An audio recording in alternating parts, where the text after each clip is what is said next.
নবী সাল্লাল্লাহু আলাইহি ওয়াসাল্লাম যখন থেকে কাজ শুরু করেছেন, কাজ বলতে আমি দাওয়াতের কাজ বোঝাচ্ছি, তখনকার সমাজটা কিন্তু আমাদের মতো এতটাও মানে কমফোর্টেবল ছিল না আর কি। একটা অমুসলিম রাষ্ট্রে তিনি দাওয়াতের কাজ শুরু করেছেন। মক্কা কি ছিল? একটা মুসলিম রাষ্ট্র না অমুসলিম রাষ্ট্র? অমুসলিম একটা রাষ্ট্রে তিনি অ্যাজ এ নবী তার দাওয়াতের কাজ শুরু করেছেন। সুবহানাল্লাহ। এবং তিনি সেই রাষ্ট্রের একজন পরিচিত ব্যক্তিত্ব, যাকে আস-সাদিক আল আমিন বলে ডাকা হয়, যার আগেও কোনো গুনাহ নাই, পরেও কোনো গুনাহ নাই। এমন একজন ব্যক্তিত্ব তিনি, যার আগেও কোনো গুনাহ নাই, পরেও কোনো গুনাহ নাই, এবং তিনি একটা অমুসলিম রাষ্ট্রে ওহীপ্রাপ্ত হয়ে দাওয়াতের কাজ শুরু করলেন। আর আমরা তো মুসলিম রাষ্ট্রে বসে আছি, আমরা তো মক্কায় নাই। আমরা কি মক্কায় আছি? আমরা তো মক্কায় নাই। যদি মক্কায় না থাকি, তাহলে এরকম নতজন পররাষ্ট্রনীতি কেন? আমরা যদি মক্কার মতো পরিবেশে না থাকি, তাহলে এত নতজন পররাষ্ট্রনীতি কেন? তাহলে ভারতের মধ্যে আমাদের যে মুসলিম ভাইরা আছে তারা কি করবে? তাহলে ভারতে যে মুসলিম ভাইরা আছে তারা কি করবে? তারা কি ওদের পা ধরে ইয়া করবে, সালাম করবে? হিন্দুদের পা ধরে সালাম করবে? বলেন তো। আমরা তো একটা মুসলিম রাষ্ট্রে আছি, তো মুসলিম রাষ্ট্রে থাকতে এত নতজন পররাষ্ট্রনীতি কেন? এত দাসত্বের শৃঙ্খল কেন? তো তিনি দাওয়াতের কাজ শুরু করেছেন প্রথম কি দিয়ে, এটা একটা ফ্যাক্ট। আমরা আসলে আলোচনাগুলো আপনাদের চাইতে তাদের শোনা দরকার, যারা আলোচনা যারা করে আর কি। মানে আমি চাই বেশি বেশি তাদের সাথে কনভারসেশন করতে, যারা উম্মাকে নিয়ে ফিকির করেন, কোন দাওয়াতের কাজ করতে চান, বা মুআল্লিম বা আলেম বা হাফেজ, তাদের সাথে কথা বলা দরকার। তাদেরকে আগে বোঝানো দরকার বিষয়গুলো। অনেকেই বুঝেন না। অনেকে বায়াবিও দাওয়াতি কাজ করছেন উইদাউট এনি প্ল্যাটফর্ম। অনেকে দাওয়াতি কাজ করছেন উইদাউট এনি কানেকশন উইথ ওলামা। আলেমদের সাথে কোনো কানেকশন নেই, দাওয়াতের কাজ করতে আসেন, একটা বায়াবিও প্ল্যাটফর্ম ক্রিয়েট করে রাখতেছেন। তো আমাদেরকে আগে তাদের সাথে কথাবার্তা বলা দরকার, যে মৌলিকভাবে আমরা আসলে কিভাবে আগাবো আর কি। প্র্যাকটিক্যাল কথায় আসেন। এই যে আমরা এতগুলো কথা বলছি না, আমি আপনাদেরকে পুরা পথ ও পদ্ধতি এখানে গিলায় খাওয়াই দিতে পারবো, কিন্তু বিশ্বাস করেন গিলে খাওয়ার পরে আপনি কিছু করতে পারবেন না। কেন নাই? কোনো ফাউন্ডেশন নাই, কোনো সংগঠন নাই, কোনো রাজনৈতিক ক্ষমতা নাই, কোনো রাজনৈতিক দলও নাই, রাজনৈতিক কোনো অ্যাপ্রোচও নাই। কিন্তু একটা সেকুলার রাজনৈতিক দল আপনার চেয়ে ভালো ফিল্ড ওয়ার্ক করতে পারবে, কারণ তার চেইন অফ কমান্ড আছে। আমাদের তাওহীদপন্থীদের কোনো চেইন অফ কমান্ডই নাই। বলে আসতেছি বিগত 5 বছর 10 বছর থেকে একই বয়ান, মাথায় ঢুকে না জিনিসটা, যে চেইন অফ কমান্ড বলে একটা কিছু আছে। যেখানে একজন আমির নাই, যেখানে একজন ইমারা নাই, একটা আমির নাই, আসাম ওয়া তাআ নাই, বায়আ নাই, যেখানে শুনলাম মানলাম আনুগত্য করলাম, আমির মামুর জামা ইমারা এগুলো নাই, সেখানে তো চেইন অফ কমান্ড আসবে না। তাবলীগ জামাত কাজ করছে না? করছে কিনা? একটা শুরা পর্ষদ আছে না, শুরায়ে নিজামি আছে না, আমির আছে না, কাজ করতেছে, ফলাফল পাচ্ছে মাশাআল্লাহ। জামাত ইসলাম কাজ করছে না? একটা চেইন অফ কমান্ড আছে, প্রত্যেকটা জেলায় জেলায় শাখা আছে, তারা তাদের উপরের লেভেল থেকে কোনো ডিরেকশন আসলে সেটাকে রুট লেভেলে বাস্তবায়ন করছে। তারপরে ধরেন যে ইভেন এই যে আওয়ামী লীগ যে চলে গেল, তার একটা চেইন অফ কমান্ড ছিল না? ছিল কি না? উপরে যে বলতো জঙ্গি, নিচের ওই ব্যক্তিও বলতো হ্যাঁ এই জঙ্গি, এমন একটা চেইন অফ কমান্ড ওদের ছিল না? এখন বিএনপি যারা রাজনীতি করতেছে ওদের নাই? আছে। এখন আপনি বলেন যে ইসলামপন্থীদের রাজনৈতিক দল কয়টা? একটা আছে আমাদের শাসনতন্ত্র, একটা হচ্ছে হেফাজতে ইসলাম। আর কি, হেফাজতে ইসলাম তো আসলে কোনো রাজনৈতিক ব্যাকগ্রাউন্ড থেকে আসে নাই, এটা এসেছে, আপনারা তো জানেন হিস্ট্রি, কোন প্রেক্ষাপটে এটা তৈরি হয়েছে, শাপলা চত্বরের ঘটনা, তাই না? আর জামাত ইসলাম। আর কথা হচ্ছে যে আমাদের তো মানে পৃথক পৃথক প্ল্যাটফর্মগুলোর মধ্যে একটা ঐক্যবদ্ধ সমন্বয় সবার আগে দরকার, তারপরে আমাদের একটা বৃহত্তর চেইন অফ কমান্ড দরকার। তখন কি হতো, যে উপর থেকে একটা কিছু ছেড়ে দিলে একদম নিচ পর্যন্ত আসতে সময় লাগতো না। এখন এগুলোর বাইরে আবার যারা চান যে না, কোরআন এবং হাদিস, ইসলামী ইমারা শরিয়া এগুলো বাস্তবায়ন হবে, দাওয়াতের সাথে সাথে জিহাদ থাকতে হবে, এবং আমরা কোনো গণতন্ত্র সেকুলারিজম এইসব পশ্চিমা আদর্শে যাব না, তারা ফেসবুকে বায়োবিও ঘুরে বেড়াচ্ছেন। সবাই ফেসবুকে বায়োবিও ঘুরে বেড়াচ্ছেন, ইউটিউবে ইন্ডিভিজুয়ালি কাজ করছেন, সবার নিজস্ব স্বতন্ত্র মার্কাস, মাকতাবা ইত্যাদি ইত্যাদি, কোনো সমন্বিত প্রয়াস নাই। এইভাবে তো হবে না। এইভাবে কি হবে? সর্বোচ্চ এককভাবে কিছু দাওয়াত দেওয়া যাবে। কিন্তু নবী সাল্লাল্লাহু আলাইহি ওয়াসাল্লাম ওহী প্রাপ্ত হওয়ার পরেই দাওয়াতের যে কাজ শুরু করলেন, এটাই চেইন অফ কমান্ড। সুবহানাল্লাহ। একটা জামার মধ্যে তিনি সবাইকে নিয়ে আসছেন। খেয়াল করে দেখেন, প্রথম ওহী আসলো কি সংক্রান্ত? ইকরা বিসমি রাব্বিকাল্লাযী খালাক। এই তো পড়ুন আপনার রবের নামে যিনি আপনাকে সৃষ্টি করেছে। তো পড়া তিনি কি পড়তে পারতেন? তিনি তো পড়তেও পারতেন না। তিনি তো বলছিলেন যে মা আনা বিকারি, আমি তো পড়তে জানি না, তারপরে তাকেই পড়তে বলা হচ্ছে। আপনি পড়ুন, কারণ এই জ্ঞানতাত্ত্বিক রেভলিউশন ব্যতীত সমাজ সংস্কার সম্ভব না। এখন আমরা সমাজ সংস্কার সবাই করতে চাচ্ছি, কম বেশি সবার জায়গা থেকে। পড়াশোনা কেউ করতে চায় না। আল্লাহর কসম করে বলছি, যারা ইভেন দাওয়াতের কাজ করছে এইসব জায়গায় আমরা যারা দাঁড়ায় আছি না, তাদের অনেকেই ওলামায়ে কেরামের সাথে কোনো তাল্লুকই নাই, কোনো সিলেবাস নাই, কোনো পড়াশোনা নাই, কোনো ক্রাইটেরিয়া নাই, কোনো অ্যারাবিক শেখার কোনো ফিকির নাই, কোরআন শেখার কোনো ফিকির নাই, তাফসির শেখার কোনো ফিকির নাই। আমি দাওয়াতের কাজ করতেছি, সুবহানাল্লাহ, মানুষ আমাকে সেলিব্রিটি মনে করে, দ্যাটস অল। এভাবে হয়? এভাবে কি দাওয়াতের কাজ হয়? অথচ নবী সাল্লাল্লাহু আলাইহি ওয়াসাল্লামকে আল্লাহ পাক পড়তে বলছেন। তাহলে প্রথম দরকার আমাদের জ্ঞানতাত্ত্বিক রেভলিউশন। যেটা বললাম যে বিগত 50 বছরে অলরেডি আমাদের ঘরে ঘরে একজন করে আলেম, একজন করে হাফেজ থাকা উচিত ছিল। এটা বিগত 50 বছরের শিক্ষা সিস্টেমটা এমনভাবে সাজানো হয়েছিল যেটা একটা ধর্ম নিরপেক্ষ শিক্ষা সিস্টেম। এটা এই যে একটা ছেলে বসে আছে 30 বছর বয়স, ওর তো অধিকার ছিল যে সে এসএসসি এইচএসসি অনার্স মাস্টার্স লেভেলে এসে কোরআনের অর্থ করার যোগ্যতা সে অর্জন করবে। এটা তার রাইটস ছিল অ্যাজ এ মুসলিম কান্ট্রির একজন সিভিলিয়ান হিসাবে। তার রাইটস ছিল এটা, যে আমি একজন মুসলিম কান্ট্রির সিভিলিয়ান, আমার রাইটস আছে স্কুলে গিয়ে কোরআন শেখার, কলেজে গিয়ে কোরআনের তাফসীর শেখার, অনার্স লেভেলে গিয়ে হাদিস পড়তে শেখার, হাদিসের মোতালা করার। ইভেন সে মাস্টার্সের পরে ইফতা দেওয়ার মতো যোগ্যতা অর্জন করতে পারতো যদি শিক্ষা সিস্টেমটার মধ্যে সমন্বয় থাকতো। কিচ্ছু করা হয় না এইসব লেভেলে। 50 বছর ধরে এই জাতিকে শিক্ষার অন্ধকারে রাখা হয়েছে। কওমি মাদ্রাসাগুলো যদি না থাকতো, এই দেশ থেকে ইসলামকে মিটাই ফেলে দিত এরা। এটা বাস্তবতা। শুধু কওমি মাদ্রাসাগুলোর এই মেহনতগুলো যদি না থাকতো, তাহলে অরিজিনাল ইসলামকে তারা মিটাই ফেলে দিত বাংলাদেশ থেকে। টিকে আছে এখন, কিন্তু আমি ওইদিকে যাচ্ছি না, ওটা অন্য আলোচনা। এটা আমাদের ভিতরের কথা হচ্ছে একজন জেনারেল শিক্ষিত ছেলে যে এদেশের মুসলিম নাগরিক, তার রাইটস আছে প্রাইমারি স্কুলে সে কোরআন তেলাওয়াত করা শিখবে। শিখতে পারে নাই কেন পারে নাই? পিতা মাতাও তো মাশাআল্লাহ সুবহানাল্লাহ সেই কোয়ালিটি।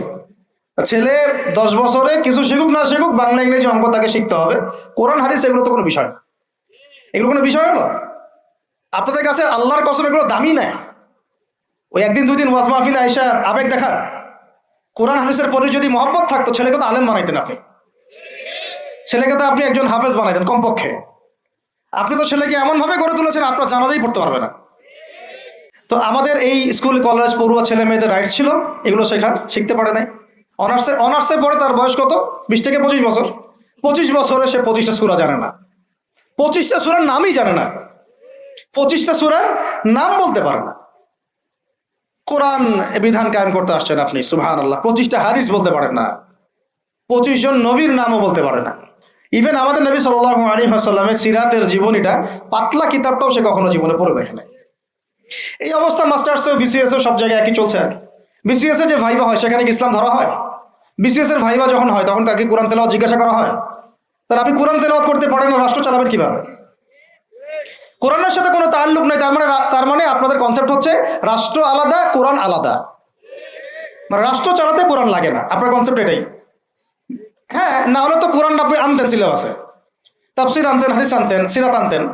আপনার কনসেপ্ট হচ্ছে রাষ্ট্র আলাদা, কোরআন আলাদা, হাদিস আলাদা, এগুলো পড়াশোনা আলাদা, ব্যাংকিং সিস্টেম, ইকোনমিক্স আলাদা, ইসলাম আলাদা, তাই না?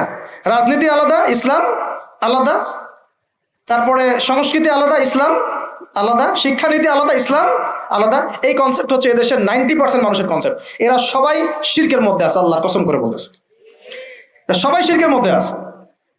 এরা সবাই ধর্মনিরপেক্ষ, সেকুলার। বাদ দিয়ে আমরা যারা দাড়ি টুপিওয়ালা কিছু মানুষ আছি, আমরা একটু মৌলবাদী চিন্তা করি আর কি। আমরা চিন্তা করি যে ইসলাম ব্যক্তিগত জীবনেও থাকবে, সংস্কৃতির মধ্যেও থাকবে, শিক্ষানীতিতেও থাকতে হবে, অর্থনীতিতেও থাকতে হবে, ইভেন রাজনীতির মধ্যেও থাকতে হবে। এই কনসেপ্টে না আসলে এখনো মুসলমান হনই নাই। এই কনসেপ্টে না আসা মানে এখন পর্যন্ত কালিমা লা ইলাহা ইল্লাল্লাহ এটা বুঝেনি নাই, আপনি মুখে পড়েছেন, দ্যাটস অল। এই কারণেই তো লা ইলাহা ইল্লাল্লাহ পড়ার পরেও মোদির পা চাটেন বসে বসে। এই কারণ ওই লা ইলাহা ইল্লাল্লাহ তো আপনাকে ওটা শিখাই নাই, যে আপনি এক আল্লাহর সার্বভৌমত্বের স্বীকৃতি দেন নাই। এই হলো সমস্যাগুলো। তো সমস্যার গোড়ায় অনেক কথা আছে।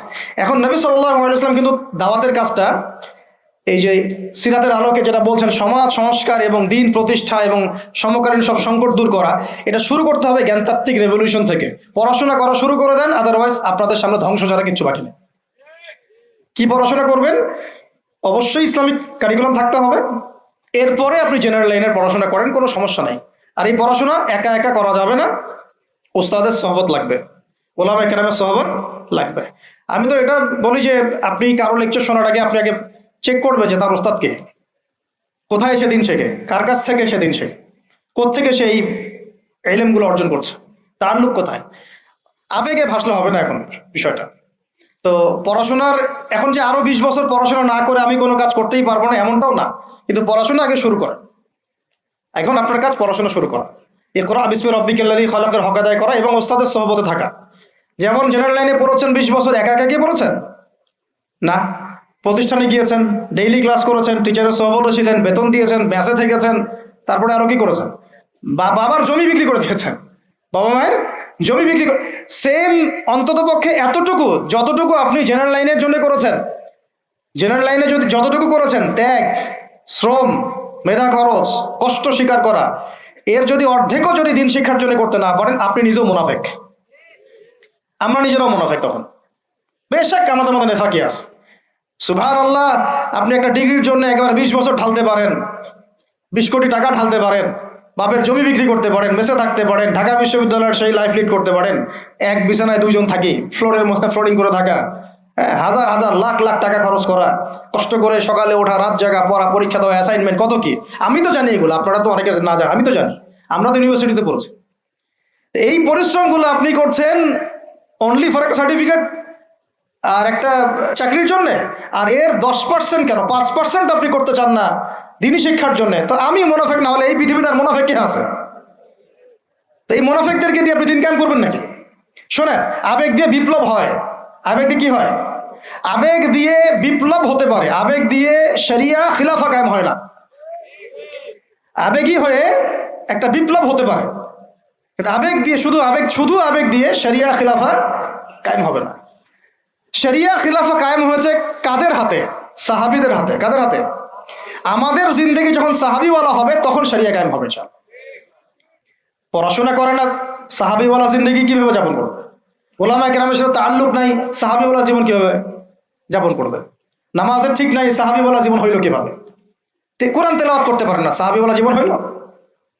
দিনের জন্য আমর বিল মারুফ নাহি আনিল মুনকারের কাজ নাই, ওই যোগ্যতাও নাই, তাহলে সাহাবীওয়ালা জীবন হইল কি? চেহারা সুরতের মধ্যে ইসলাম নাই, সুন্নতের প্রতি পাবন্দি নাই, সাহাবীওয়ালা জিন্দেগি হলো কি? সাহাবীদের হাতে বদর যুদ্ধ হয়েছে, জয়লাভ করেছে। উহুদ প্রায় জিতেইছে, এটা জিতেই বলা যায়, সাময়িক বিপর্যয় হয়েছে। খন্দক, খায়বার, মুতা, ইয়ারমুক কাঁপিয়ে দিয়েছে কারা? সাহাবীরা। তো সাহাবীওয়ালা ইমান, সাহাবীওয়ালা আমল, সাহাবীওয়ালা আখলাক, সাহাবীওয়ালা মেহনত হলে পরে বাংলার মাটিতে দিন কায়েম হবে। না হওয়া পর্যন্ত এই লাভঝাপ করতে থাকা, আজকে এই বিষয়ে কালকে ওই বিষয়ে, আজকে এই ইস্যু কালকে এই ইস্যু, এগুলোই চলতে থাকবে। আমরা এটা চাই না। আমরা চাই এখন যেহেতু দাওয়াতের একটা সুবর্ণ সুযোগ আমাদের সামনে এসেছে, এখন যেহেতু আল্লাহ পাক, এটা আল্লাহ পাকের রহমত, এখানে সবাই ক্রেডিট নেওয়ার প্রতিযোগিতায় লিপ্ত আছে। আমার ক্রেডিট হয়েছে, আমি এই করেছি, আমি সেই করেছি। এখন তো এমন দেখা যাচ্ছে যে ওই সময় কিছু বলেও নাই, সেও এসে এখন প্রধান উপদেষ্টার পাশ আটতেছে বসে বসে।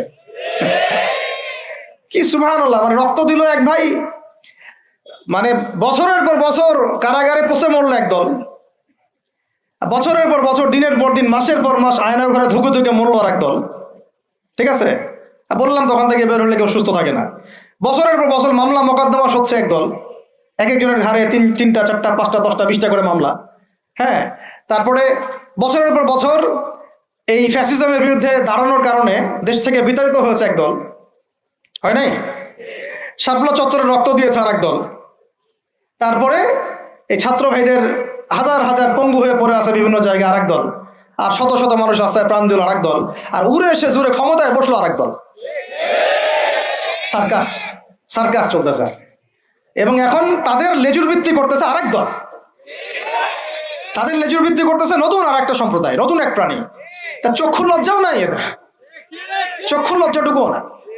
এক তাগুত ছিল, সেই তাগুত আল্লাহ বিরোধী কাজ করতো, কিছু ভাই এর প্রতিবাদ করতো, যারা প্রতিবাদ করতো ওদেরকে এরা বলতো খারেজি, এদের মানহাজ ঠিক নাই, আকীদা ঠিক নাই, এর উগ্র, ইত্যাদি ইত্যাদি। এবং তাদের কারণেই কিন্তু এই ভাইগুলোকে আয়না করে যেতে হয়েছে। এটা খোলামেলা বলে দিলাম। এদের কারণেই এই ভাইদেরকে কোথায় যেতে হয়েছে? আয়না করে যেতে হয়েছে। তারপরে ছাত্র ভাইরা দেখা গেল যে বিপ্লব করে প্রতিবাদ করে একদম এই সরকার ফেলে দিল। ফেলে দেওয়ার পরে যখন আবার নতুন কেউ আসলো, তখন এই নতুন যারা আসলো তাদের পাচাটা আবার ফরজ হয়ে গেল। তখন হইল ফতোয়া কি? সরকার আনুগত্য করা ফরজ। এই চলতেছে। ইসলাম শিখতেছেন এদের কাছ থেকে আপনারা অনেকেই। যাক, আমি এগুলো বলতে গেলে একটু হাইপার হয়ে যায়, আল্লাহ পাক মাফ করেন।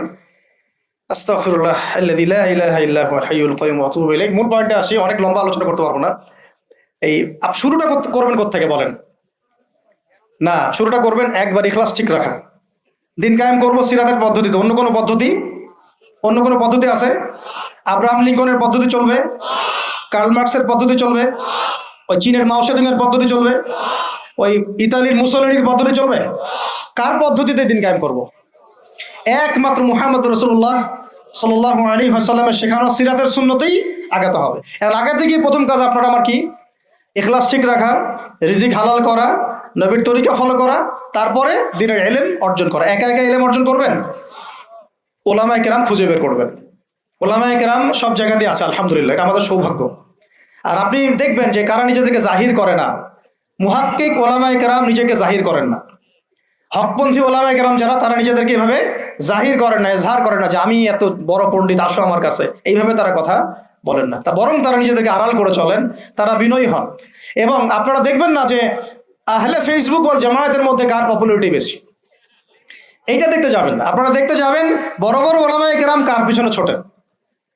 মুহাক্কিক আলেম খুঁজবেন কিভাবে? আপনি দেখবেন না যে অমুক ভাই তমুক ভাই, আমাদের এই ভাইরা কার পিছনে ছোটে।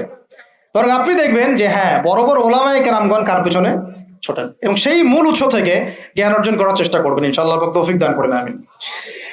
এটা ছাড়া আপনারা জ্ঞান অর্জন হবে না, এবং জ্ঞানের সাথে যে আদব সেটাও শিখতে পারবেন না। আদবের সাথে তাআল্লুক হচ্ছে তাসাউফের, সেটাও শিখতে পারবেন না। এবং তাজকিয়া, এই তাজকিয়া অর্জন হবে না। আল্লাহ পাক আমাদেরকে তাজকিয়া অর্জন করে তৌফিক দান করেন। ইলম শিখবো, তারপরে কাজ হচ্ছে আমাদের আমল বাড়িয়ে দেওয়া। আল্লাহ নবী সাল্লাল্লাহু আলাইহি ওয়াসাল্লাম সাহাবায়ে কেরামকে শুধু জ্ঞান শিখতেন নাকি আমলও করতেন? সবচেয়ে বেশি পরহেজগার ব্যক্তি কে এই উম্মতের মধ্যে বলেন? আমাদের নবী সাল্লাল্লাহু আলাইহি ওয়াসাল্লাম। হ্যাঁ, তিনি তো অবশ্যই। তারপরে আবু বকর রাদিয়াল্লাহু আনহু, ওমর ইবনে খাত্তাব, আলী ইবনে আবি তালিব, উসমান বিন আফফান রাদিয়াল্লাহু আনহু আজমাইন, প্রত্যেক সাহাবী। তো সাহাবীদের আমল একটু দেখেন, সারাদিন রাত তারা কেমন কি করতেন, কিভাবে কাটাতেন। আমরা আমাদের দিনের একটা বড় অংশ অপচয় করে নষ্ট করি। তারা সময় নষ্ট করতেন না, বরং তারা প্রত্যেকটা সময়কে কাজে লাগাতেন। প্রত্যেক দিন একদিন ওই হাদিসটা আপনারা তো জানেন, একদিন নবী সাল্লাল্লাহু আলাইহি ওয়াসাল্লাম বললেন, আজকে জামাতের সাথে নামাজগুলো পড়েছে কে? আবু বকর রাদিয়াল্লাহু আনহু হাত তুললেন, আমি পড়েছি। আজকে সদকা করেছে কে? আমি। আজকে সওম রেখেছে কে? আমি। আজকে জানাজায় শরীক হয়েছে কে? আমি। এরকম অনেকগুলো আমলের কথা নবীজি বলেন, সবগুলোই দেখা গেল আবু বকর রাদিয়াল্লাহু আনহু করেছেন। সুবহানাল্লাহ, একদিনে সব আমল। এভাবে তারা দিন কাটাতেন। আপনি আর আমি যদি জুমার দিনে মসজিদে আসি তাহলে তো সমস্যা ভাই, আমাদের দ্বারা তো হবে না। আল্লাহ পাক আমাদেরকে যেন ইসলাহ করার তৌফিক দান করেন, আমিন। আমল বাড়িয়ে দেওয়া। এবার দেখেন, এবার এই জায়গাটুকু বুঝেন, নবী সাল্লাল্লাহু আলাইহি ওয়াসাল্লাম দাওয়াতের কাজ শুরু করে প্রথমেই প্রকাশ্যে দাওয়াত কিন্তু দেন নাই। প্রথমে তিনি 3 বছর, কত বছর? তিনটা বছর তিনি গোপনে দাওয়াত দিয়েছেন। কত বছর? 3 বছর গোপনে দাওয়াত দিয়েছেন। এখন এই গোপনে দাওয়াত দেওয়ার পরিবেশ আমাদের এখানে দরকার নাই। কেন নাই? কারণ আমাদের এখানে স্পষ্ট দাওয়াত হয়ে গেছে না? এখন তো আমাদের এখানে মক্কার মতো অবস্থা না যে আবার প্রথম 3 বছর গোপনে দাওয়াত দিতে হবে কি? এখন আরো বরং প্রকাশ্যে দাওয়াত দিতে হবে, আলহামদুলিল্লাহ। এই যে বলছিলাম যে এটা আল্লাহ পাকের রহমত যে আমরা এই সময়টা পেয়েছি। এখানে কারো কিন্তু ব্যক্তিগত কোনো ক্রেডিট নেওয়ার সুযোগ নাই। এই যে এখন দাওয়াতের একটা উত্তম প্ল্যাটফর্ম পাওয়া যাচ্ছে, ক্ষেত্র পাওয়া যাচ্ছে, খোলাভাবে কথা বলা যাচ্ছে, এটা কার রহমত? এটাকে কাজে লাগিয়ে আরো 5 বছর 10 বছর আমাদেরকে দাওয়াত দিতে হবে ইনশাআল্লাহ। কিসের দাওয়াত? দিন কায়েমের দাওয়াত। কিসের দাওয়াত? ইসলাম ব্যক্তি জীবনে আছে, ইসলামকে এখন নিয়ে যেতে হবে সমাজে, ইসলামকে নিয়ে যেতে হবে অর্থনীতিতে, ইসলামকে নিতে হবে রাজনীতির মধ্যে। ইসলাম যখন সমাজে, অর্থনীতিতে, সংস্কৃতিতে, শিক্ষানীতিতে এবং রাজনৈতিক ক্ষেত্রে যাবে, তখন আমরা ইনশাআল্লাহ চূড়ান্ত বিজয় লাভ করবো ইনশাআল্লাহ। এখন যদি পার্শ্ববর্তী শত্রু রাষ্ট্রগুলো আমাদেরকে আক্রমণ করে, আপনি তো ব্যক্তিগতভাবে জিহাদের ঘোষণা দিতে পারবো না, পারবেন? কিন্তু এখন যদি আপনার হাতে রাজনৈতিক ক্ষমতা থাকতো, তাহলে আমরা দেখাই দিতাম যে একজন সাইফুরকে মারলে কতজনের লাশ পড়ে। একজন ফেলানিকে যদি কাঁটাতারে ঝুলাই দেওয়া হয়, ওরকম 10টা বিএসএফ কে মারার ক্ষমতা আমাদের আছে। এই শক্তি সামর্থ্য আমাদের ভাইদের আছে। আমাদের দাওয়াতের কাজ শুধু আমভাবে জনগণের মধ্যে করলে হবে না, পুলিশের মধ্যে দাওয়াতের কাজ করতে হবে, র্যাবের মধ্যে দাওয়াতের কাজ করতে হবে, আমাদের আনসারদের মধ্যে দাওয়াতের কাজ করতে হবে, বিজিবির ভাইদেরকে প্রশিক্ষিত করতে হবে, সবচেয়ে বড় কথা আমাদের সেনাবাহিনীকে, বিমান বাহিনীকে শক্তিশালী করতে হবে, অত্যাধুনিক অস্ত্র তাদের হাতে থাকতে হবে, এবং তাদের মধ্যে সবকিছুই আছে মাশাআল্লাহ, পটেনশিয়াল আছে, প্রতিভা আছে, শারীরিক শক্তি আছে, ট্রেনিং আছে। ইমানটাকে মজবুত করতে হবে, তাদেরকে ইমানের দাস দেওয়া লাগবে। আপনারা যারা শুনবেন এগুলো লেকচার অনলাইনে গেলে শুনবেন তারা ইনশাআল্লাহ, শুধুমাত্র জাতিসংঘের একটা মিশনকে জীবনের লক্ষ্য বানাবেন না। আপনারা জাতিসংঘের একটা মিশনে যাওয়া আপনার জীবনের লক্ষ্য না। আপনাকে যদি আল্লাহ পাক প্রশাসনিক দায়িত্ব দিয়ে থাকেন, আল্লাহর জন্য শহীদ হওয়াটা আপনার জীবনের সবচেয়ে বড় সৌভাগ্য। এইদিকে আমরা তো তাদেরকে এখন হাঁটাতে পারছি না, কারণ ওই ক্ষমতা আপনার আমার হাতে নাই। ইসলামকে ওই রাজনৈতিক জায়গায় নিতে হলে সিরাতের সুন্নতে আগাতে হবে। আল্লাহ পাক তৌফিক দান করেন। এবার প্রকাশ্যে দাওয়াত শুরু হলো 4 নম্বর বছর থেকে 10ম বছর পর্যন্ত। এই প্রকাশ্যে দাওয়াত যখন শুরু হয়েছে তখনই ব্যাপক নির্যাতন শুরু হয়েছে, ব্যাপক নির্যাতন। এই অবস্থানটা আমরা পার করেছি বিগত সময়গুলোতে, এখনো পার করছি, তাই না? এই অবস্থাটা কিন্তু আমরা আগেও পার করেছি, এখনো পার করছি। যারাই প্রকাশ্যে পরিপূর্ণ ইসলামের কথা বলছেন বা বলেছেন, কোনো না কোনোভাবে তারা হ্যারাসমেন্টের শিকার হয়েছে, কোনো না কোনোভাবে, ফিজিক্যালি অথবা মেন্টালি অথবা রাজনৈতিকভাবে অথবা মামলা মোকদ্দমা অথবা গুম অথবা একেবারে ক্রসফায়ার অথবা দেশ ত্যাগ, কিছু না কিছু ওদের তাকদিরে নসিব হয়েছেই। এটা তরুণরা একটু ভালো করে বুঝবেন। মক্কায় কত বছর ছিলাম আমরা? 13 বছর। কত বছর? 13 বছর। এই 13 বছরে কিন্তু আমাদের কোনো রাজনৈতিক ক্ষমতা ছিল না, ছিল কোনো রাজনৈতিক ক্ষমতা ছিল না, এমনকি কোনো সামাজিক ক্ষমতা আমাদের ছিল না। আমরা দাওয়াতের কাজ করছিলাম, তাবলীগের মেহনত করছিলাম, এবং তাজকিয়া অর্জন হচ্ছিল, কোরআন শেখানো হচ্ছিল, দারুল আরকামে দিনের মোজাকারা প্র্যাকটিস হচ্ছে।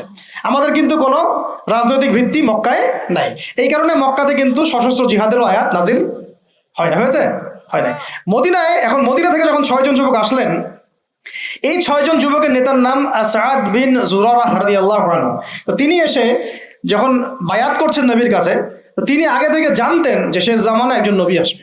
কি আসবে? ঠিক আমরা এখন যেমন জানি যে শেষ জামানায় একজন নবী আসবেন, তার নাম হচ্ছে ঈসা আলাইহিস সালাম, যার হাতে বাইতুল মুকাদ্দাস বিজয় হবে এবং এই জায়গায় তিনি ইসলামী খেলাফত কায়েম করবেন, যিনি মাসিহুদ দাজ্জালকে হত্যা করবেন। তারও আগে যেমন ইমামুল মাহদি আসবেন, এটা আমরা যেমন জানি, ওই 6 জন যুবক আগে থেকে জানতেন যে শেষ জামানায় একজন নবী আসবেন কুরাইশদের সবচেয়ে বড় গোত্র থেকে, এবং যার নাম হবে আহমদ। কি নাম হবে? এটা তারা কোত্থেকে জানছেন? আগের তাওরাত ইনজিলে লেখা আছে, আগের তাওরাতে ইনজিলে লেখা আছে। এই জন্য আমরা বলি যে শেষ জামানার জ্ঞান অর্জন করাটা খুব জরুরি, না হলে আমরা কখন কি হচ্ছে এটা মোটটা বুঝতে পারবো না। এই পড়াশোনাগুলো আমাদের সিলেবাস থেকে আমরা উঠিয়ে দিয়েছি। আমি খুব দুঃখ পাই একটা জিনিস দেখলে, ইভেন মাদ্রাসার সিলেবাসে দাজ্জাল কেন্দ্রিক কোনো সাবজেক্ট নাই, থাকা দরকার ছিল, কারণ শেষ জামানার সবচেয়ে বড় ফিতনাই তো দাজ্জাল। ওইটা সম্পর্কে আমার আলোচনা দরকার ছিল তো, এবং ওই সংক্রান্ত হাদিসগুলো অনেক মিস্টেরিয়াস, ওগুলো অনেক ব্যাপার আছে, ব্যাখ্যা বিশ্লেষণ জানা দরকার সবার। আমরা এটা আলোচনা করছি না। আর আপনাদের শিক্ষা সিস্টেমে তো নাই, জেনারেলদের মধ্যে তো নাই। এখানে তো বললাম 25 বছরের সিরাতই নাই। যাই হোক, আল্লাহ পাক যেন এমন শিক্ষানীতি আমাদেরকে প্রণয়ন করার তৌফিক দান করেন, যার মধ্য দিয়ে একজন ব্যক্তি উভয় শিক্ষা শিক্ষিত হবে ইনশাআল্লাহ।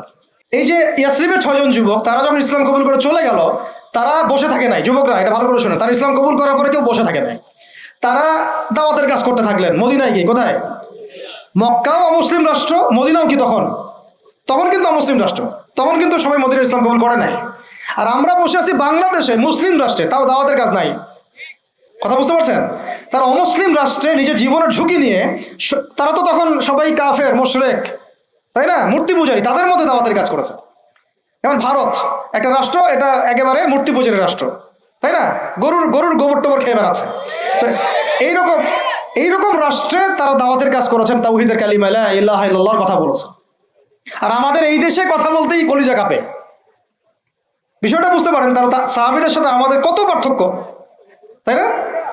তো তারা ওই মদিনায় এবার দাওয়াতের কাজ করতে থাকলেন। আর দাওয়াতের কাজ করতে করতে পরের বছর 12 জনকে ইসলাম কবুল করালেন। কতজন? এবার 12 জন মিলে আবার আসছেন পরের বছর আকাবার বায়াতে। এই 12 জনকে নবী সাল্লাল্লাহু আলাইহি ওয়াসাল্লাম বায়াত করালেন। বায়াত একটা কিন্তু গুরুত্বপূর্ণ বিষয় ইসলামে। আপনি মুখে মুখে একজনকে ভালোবাসেন, হ্যাঁ অমুক আলেমকে আমি খুব ভালোবাসি, অমুক ওস্তাদকে, অমুক শাইখকে আমি খুব ভালোবাসি, কিন্তু আপনি তার হাতে বায়াতবদ্ধ না। এই ভালোবাসা একদিন থাকবে, একদিন নাও থাকতে পারে, ঠিক আছে? কিন্তু আপনি যখন কোনো মুহাক্কিক, কোনো আলেমের কাছে, কোনো বুজুর্গের কাছে, আল্লাহর ওলির কাছে বায়াতবদ্ধ থাকবেন, আপনার জীবনটা একটা গুছানো শৃঙ্খলার মধ্যে থাকবে। তার মাশওয়ারা ছাড়া আপনি ডানে বামে তখন নড়তে পারবেন না। জরুরি জিনিস ছিল, এটা আমরা স্কিপ করেছি। আর এটাকে অনেক কিছু কিছু কিছু ক্ষেত্রে কিছু ভণ্ড পীর নিয়েছে আর কি, তখন ওটা বিতর্কিত হয়ে গেছে।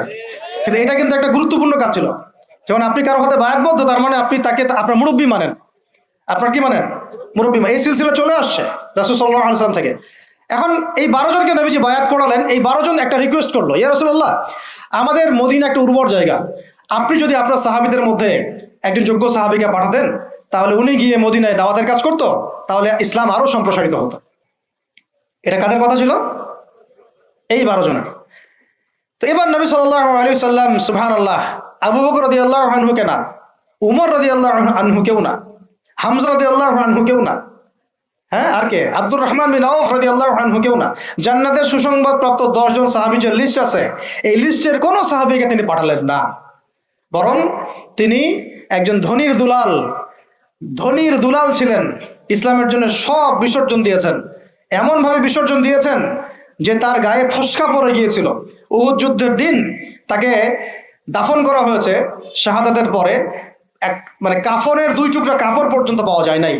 কিন্তু তিনি ছিলেন মক্কার ধনীর দুলাল, যার পারফিউমের গন্ধ মানে এক রাস্তা দিয়ে হাঁটলে ওই রাস্তা সবাই পেত যে হ্যাঁ এটা ওই ব্যক্তির পারফিউম। তার মতো কাপড় আর কারো ছিল না। এত লাক্সারিয়াস লাইফ লিড করতেন, বাংলাদেশের সবচেয়ে কোটিপতি ছেলের মতো মনে করেন। এইরকম ধনীর একজন দুলাল ইসলাম কবুল করার পর তার অবস্থা এমন হয়েছে যে তাকে এক কাপড়ে দাফন করা হয়েছে। সুবহানাল্লাহ। তা উহুদের মাঠে। বিখ্যাত সাহাবী, বিখ্যাত দাঈ আল্লাহ, তার নাম মুসআব বিন উমাইর রাদিয়াল্লাহু আনহু। মুসআব বিন উমাইর নাম মুখস্থ থাকবে তো ইনশাআল্লাহ। এইগুলা মুখস্থ করার উচিত। বাংলাদেশের মানুষ মানে কি বলবো, যে জয় বাংলা শব্দটা যতবার বলছে সাল্লাল্লাহু আলাইহি ওয়াসাল্লাম ততবার বলে নাই। এমন একটা জাহালাত। যারা আপনারা ধর্মনিরপেক্ষ রাজনীতি করেন, তারা আপনাদের নেতাদের নাম যতবার নেন, রাসূলের নামও ততবার নেন না। আবার আপনারা যারা ধর্মনিরপেক্ষ রাজনীতি করেন, আপনারা আপনাদের নেতার নাম যতবার নেন দিনে, আল্লাহ রসুলের নামও ততবার নেন না। তাহলে কিভাবে আপনাদের দ্বারা আমাদের কম সফল হবে? কিভাবে সফল হবে? এই যে 12 জন যুবকের কথা বললাম, তার সাথে দাঈ সাহাবীকে পাঠানো হলো, তার নাম কি? এবার শোনেন, এই সাহাবী রাদিয়াল্লাহু আনহু 1 বছরের মধ্যে, কত বছর? 1 বছর দাওয়াতি কাজ করে তিনি পুরা মদিনার 75টা ফ্যামিলিকে ইসলাম কবুল করিয়েছে। কতটা? এবার তার পরের বছর এই 75টা ফ্যামিলি আল্লাহর নবীর কাছে এসেছে সাল্লাল্লাহু আলাইহি ওয়াসাল্লাম। ইয়া রাসূলুল্লাহ, আমরা ইসলাম কবুল করতে চাই। আমরা জানি মক্কাতে আপনি নির্যাতিত, আপনার সাহাবীরা নিপীড়িত, আপনি আপনার সাহাবীদেরকে নিয়ে আমাদের মদিনা চলে আসুন। নবীজি সাল্লাল্লাহু আলাইহি ওয়াসাল্লাম বায়াত করালেন কয়েকটা বিষয়ের। আল্লাহর সাথে কাউকে শরীক করবে না, চুরি করবে না, জেনা করবে না, একে অপরকে মিথ্যা অপবাদ দিবে না, সৎ কাজে আদেশ করবে, অসৎ কাজে নিষেধ করবে, আমার আনুগত্য করবে, সুখে দুঃখে আমার আনুগত্য করবে, সচ্ছল অসচ্ছল উভয় অবস্থায় আল্লাহর পথে দান করবে। ঠিক আছে, আমি যদি মদিনায় যাই বা যখন যাব, তখন আমাকে আর আমার সাহাবীদেরকে এমনভাবে তোমরা প্রোটেক্ট করবা যেভাবে তোমরা তোমাদের স্ত্রী সন্তানকে করো। তোমরা কি রাজি আছো? একজন সাহাবী বলছেন যে ইয়া রাসূলুল্লাহ, ফামা লানা ইযা ফাআলনা যালিক, আমরা যদি এটা করি তাহলে কি পাবো? নবীজি বলছেন আল জান্নাহ, জান্নাত পাবে।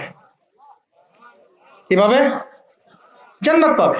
তখন আয়াত নাযিল হয়েছে, ওই যে সূরা তাওবার 111 নম্বর আয়াতটা, ইন্নাল্লাহা আশতারা মিনাল মুমিনিনা আনফুসাহুম বিআন্না লাহুমুল জান্নাহ। ওই যে ওই আয়াতটা, ইয়াকাতিলুনা ফি সাবিলিল্লাহি ফায়াকতুলুনা ওয়া ইউকতালুন।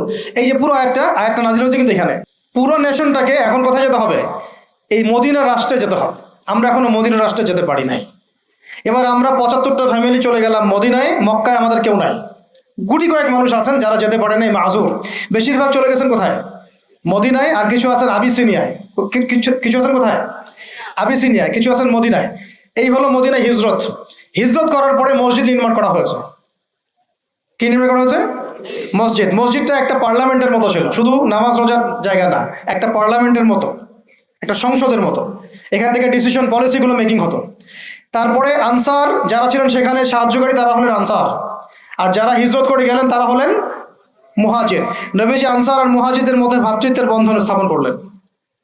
এই যে আমাদের দরকার এখন ঐক্যের প্ল্যাটফর্ম। কি দরকার? ঐক্যের প্ল্যাটফর্ম। সেখানে তারা ভূখণ্ড পেলেন, রাষ্ট্র ক্ষমতা পেলেন, ভ্রাতৃত্বের বন্ধন হলো, পার্লামেন্টের মতো মসজিদ হয়ে গেল। এবং ওখানে ইহুদিরা ছিল, আরো কিছু মুশরিকরা ছিল, তাদের সাথে মদিনা সনদ বা একটা চুক্তি হলো, এটা একটা কনস্টিটিউশন, সংবিধান হলো। এই জায়গায় আমরা এখনো যেতে পারি না। যেতে পারছি? আমাদের সেরকম আলাদা কোনো স্বতন্ত্র ইসলামিক কান্ট্রি নাই, আমাদের সেরকম ইসলামিক কোনো কনস্টিটিউশন নাই, ইসলামিক আমাদের মধ্যে ইভেন ভ্রাতৃত্বের বন্ধনও নাই, ওই রকম কোনো একজন আমির এবং একটা জামাআহ আমাদের মধ্যে এখন নাই। এখন আমরা মদিনা রাষ্ট্র কায়েম করতে পারি নাই। মদিনা রাষ্ট্র কি সেকুলার রাষ্ট্র ছিল? ধর্মনিরপেক্ষ রাষ্ট্র ছিল কি? মদিনা রাষ্ট্র কি জাতীয়তাবাদের আদলে গড়ে উঠেছে, বা কমিউনিজমের আদলে গড়ে উঠেছে, গণতন্ত্রের আদলে?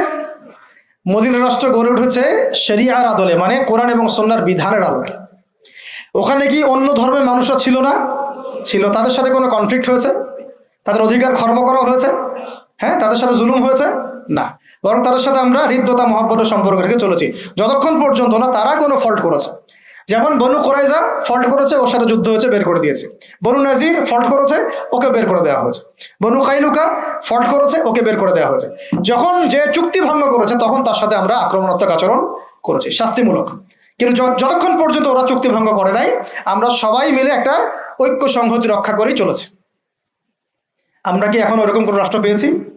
এখন আমাদের সামনে এইরকম একটা মদিনা রাষ্ট্র গড়ার ফিকির করতে হবে। এই জায়গায় যদি ইসলামকে আমরা নিতে না পারি বাংলার জমিনে, তাহলে না হবে মদিনা, আর না হবে সেখান থেকে কোনো মক্কা বিজয়। মক্কা বিজয় কি আগে হয়েছে, না আগে মদিনা রাষ্ট্র কায়েম হয়েছে? তো মদিনা রাষ্ট্র কায়েম করার আগেই আমাদের অনেক আমির সাহেব তারা আবার গণক্ষমা ঘোষণা করছেন। মন খারাপ করেন আপনারা আবার? হ্যাঁ, আমাদের অনেক আমির কি করছেন? গণক্ষমা ঘোষণা করছেন। আপনি তো মক্কা বিজয় করেন না এখন যে গণক্ষমা ঘোষণা করবেন। কেন গণক্ষমা ঘোষণা করবেন? কোন অধিকারে, কোন রাইটসে? তারা তো জুলুমের উপর জুলুম করেছে, জুলুমের উপর জুলুম, হত্যার উপর হত্যা, গুমের উপর গুম, খুনের উপর খুন, ক্রসফায়ারের উপর ক্রসফায়ার। আপনি কে গণক্ষমা করার? এটা তো জনগণ করবে। আপনাকে তো একা অথরিটি দেওয়া হয় নাই। আর আপনি তো মদিনা রাষ্ট্রের আমিরও নন, আর মক্কা বিজয়ের আমিরও নন। এই যে অতিরিক্ত ডিপ্লোমেসি অ্যাপ্লাই করতে যান আপনারা, গণতান্ত্রিক রাজনীতি যারা করতে যান, আপনারা সিরাতের সুন্নত থেকে হারায় যান। সিরাতের সুন্নত না, আমাদের এখন যাইতে হবে মদিনা রাষ্ট্রে। তো মদিনা রাষ্ট্র কি এটা আগে বুঝবেন। একটা নির্দিষ্ট রাষ্ট্র যেটা আমাদের আছে, মাশাআল্লাহ আছে তো, বাংলাদেশ যদি ধরি আছে তো একটা রাষ্ট্র। লাগবে জনসংখ্যা আছে তো, লাগবে মুসলিম সংখ্যাগরিষ্ঠতা আছে তো, লাগবে মুসলিমদের মধ্যে ভ্রাতৃত্বের বন্ধন, এইটা হয়তো নাই। এটা আমাদের করতে হবে। যে ভ্রাতৃত্ব জায়গায় দুর্বলতা সেটা অচিরেই ঘুচিয়ে ফেলতে হবে। আল্লাহ পাক তৌফিক দান করেন। লাগবে ইসলামিক সংবিধান আছে, নাই 50 বছরও হয়েছে, তাহলে এখন সংবিধান সংস্কারের প্রশ্ন আসলে সবাইকে জবাব দিতে হবে, হ্যাঁ সংস্কার চাই, ইসলামিক সংবিধান চাই, বাস খালাস। ওইটা না হলে তো আপনার রাষ্ট্র ইসলামিক হবে না। ওইটা না হলে কি রাষ্ট্র ইসলামিক হবে?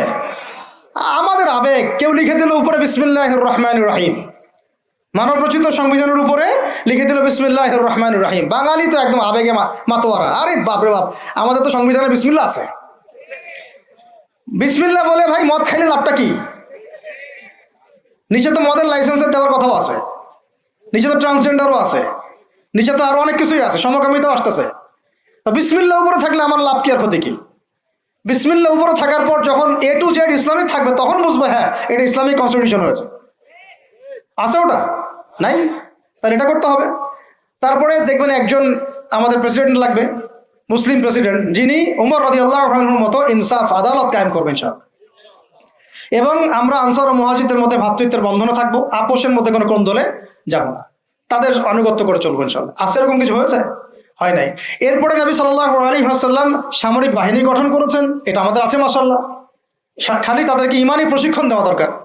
এরপরে নবী সাল্লাল্লাহু আলাইহি ওয়াসাল্লাম অর্থনৈতিক ভিত্তি শক্ত করেছেন। আমাদের দেশে অর্থনৈতিক ভিত্তি শক্ত করার সুযোগ নাই? অবশ্যই আছে, এবং আমরা এটা করতে পারবো ইনশাআল্লাহ। এরপরে নবী সাল্লাল্লাহু আলাইহি ওয়াসাল্লাম সীমান্ত সুরক্ষা করেছেন। সীমান্ত সুরক্ষার আমাদের বাহিনী নাই? করতে পারবো ইনশাআল্লাহ। এরপরে তিনি করেছেন অস্ত্র শস্ত্র তৈরি করেছেন দেশের মধ্যে, মদিনাতেই তৈরি করেছেন। বদর যুদ্ধ করতে যাওয়ার সময় কার অস্ত্র কোথায় পেয়েছেন? তারা কিনেছেন কারোর কাছ থেকে? তৈরি করেছেন কোথায়? মদিনায়। তা আমরা আমাদের দেশে বিশ্বমানের অস্ত্র তৈরি করতে পারি না?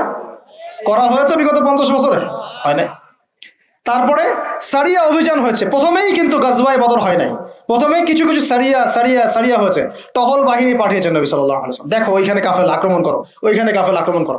এবার ইসলাম আর ডিফেন্সিভ চিন্তা করে নাই, বরং ইসলাম সেনাবাহিনী প্রেরণ করেছে বিভিন্ন জায়গায় যুদ্ধের জন্য। অনেকগুলো সারিয়া হয়েছে, প্রায় 8টা 10টা।